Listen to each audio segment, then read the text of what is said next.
धडाधड कोसळणारी इमारत आणि त्याच्या भोवती कडेकोट पोलीस बंदोबस्त.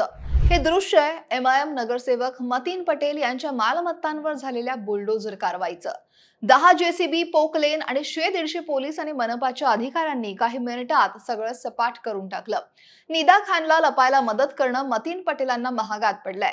घटनास्थळी काय घडलं, सगळी परिस्थिती सविस्तर जाणून घ्यायची आहे. नमस्कार, मी अक्षरा चोरमारे आणि आपण पाहताय लोकमत.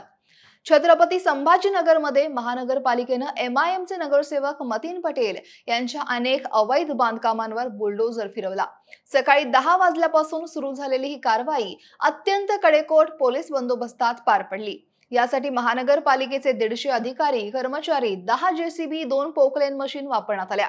यावेळी पोलीस दलाचे 120 अधिकारी आणि कर्मचारी सुद्धा घटनास्थळी तैनात होते. तसंच खबरदारीचा उपाय म्हणून रुग्णवाहिका आणि अग्निशमन दलाच्या गाड्या सुद्धा सोबत होत्या.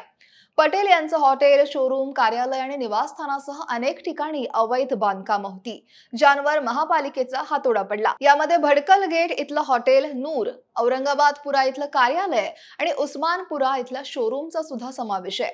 या कारवाई मागं मतीन पटेल यांच्या अवैध बांधकामांचा इतिहास असला तरी याला आता वेगळी धार मिळाली आहे. नाशिकच्या टीसीएस प्रकरणातील मुख्य आरोपी निदा खान हिच्यामुळं.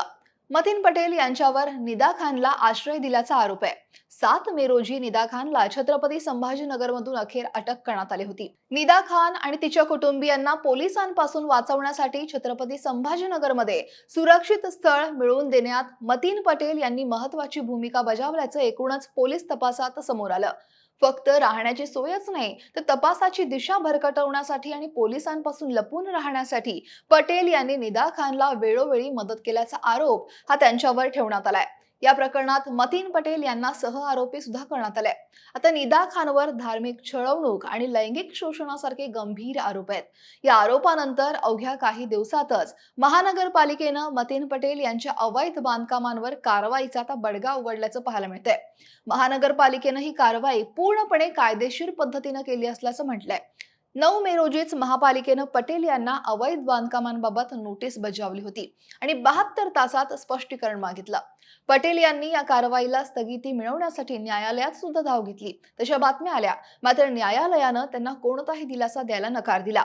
त्यानंतर आज 13 मेला सकाळी प्रशासनानं बुलडोझर कारवाई सुरू केली. सुमारे 200 पोलीस कर्मचारी आणि एसआरपीएफचा मोठा ताफा या कारवाईसाठी तैनात करण्यात आला होता.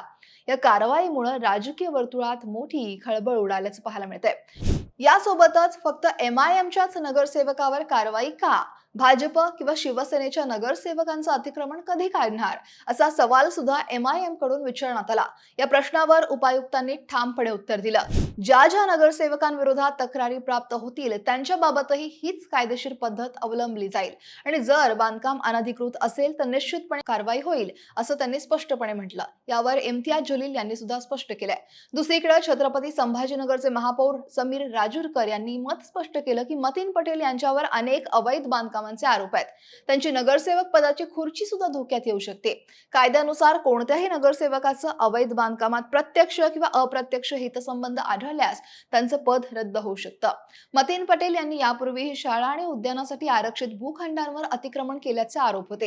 ही कारवाई शहरातील अतिक्रमणांविरोधात सुरू असलेल्या मोठ्या मोहिमेचा भाग असल्याचं सुद्धा बोललं जात आहे. ही एकाच ठिकाणची कारवाई नसून 500 मीटर अंतरावरील त्यांच्या दुसऱ्या प्रॉपर्टीवरही हातोडा चालवला जाणार आहे.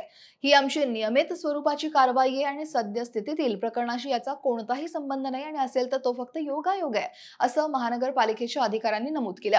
विशेष म्हणजे महापालिकेचं पथक हे बुलडोझरसह घटनास्थळी दाखल झालं आणि विशेष म्हणजे प्रशासनाच्या या भूमिकेचं स्थानिक नागरिकांनी स्वागत केलं.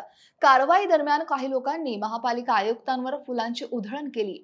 नाशिकमधील एकूणच या टीसीएस धर्मांतर आणि अत्याचार प्रकरणातील मुख्य संशयित निदा खान हिला लपवण्यासाठी मदत करणं हे एमआयएमचे नगरसेवक मतीन पटेल यांना चांगलंच भोवलंय. छत्रपती संभाजीनगरमधील या मोठ्या कारवाईवर तुमचं मत काय आहे? ही कारवाई योग्य आहे का? कमेंट नक्की करा आणि लोकमत सबस्क्राईब करायला विसरू नका.